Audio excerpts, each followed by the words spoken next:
you know, you've got people asking for advice sometimes. Maybe it's coming in the form of, can you help me? Or have you got advice you can give? And that's one of the areas that I would like people to, who do want advice from me specifically, to think about that a bit more, about, you know, what do you actually want? That's the first thing I speak to, and it's when I do some mentoring and stuff for at any age, just musicians in general, not just bass players. And the first thing I ask them is, what do they want? And you know, very few can answer that straight away. It's very interesting, because the first thing I say is, what do you actually want to achieve? Not by any date or anything. What are you actually looking for? What do you really want? What does it look like? Is it you with like a top paying gig touring the world?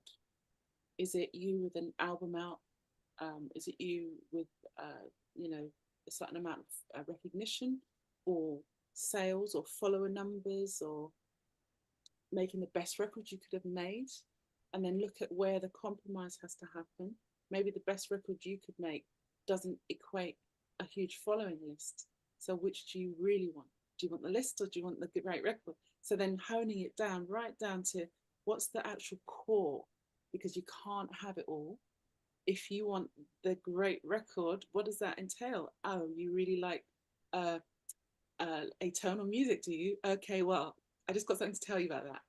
Big follower numbers doesn't come with atonal music. So you really want to, oh, you really want to make a record that's a bit out there. Okay, so how much do you really want to make? And if they really want to make that record, it's a case of getting settled in yourself and acknowledging that you have to let go of some other ideas you have about what success looks like, because the true success is actually the record.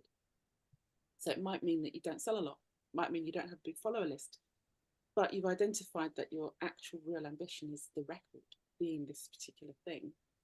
And so once that's acknowledged and so it's said out loud, strangely what happens is this peace kind of happens. It's like, oh, I get it. I get what I want now. So now it's easy to not be a little bit envious about the kid that can play 5 chords that has got 10 million followers. You know, it's like, yeah, we don't need to bother ourselves with that, because I'm making this thing is like fully focusing my attention. So what's going on out there now, it doesn't matter anymore. It's sort of like, it's a path to happiness, really knowing what you really want, really. I mean, that's what I try to do with people when I talk to them.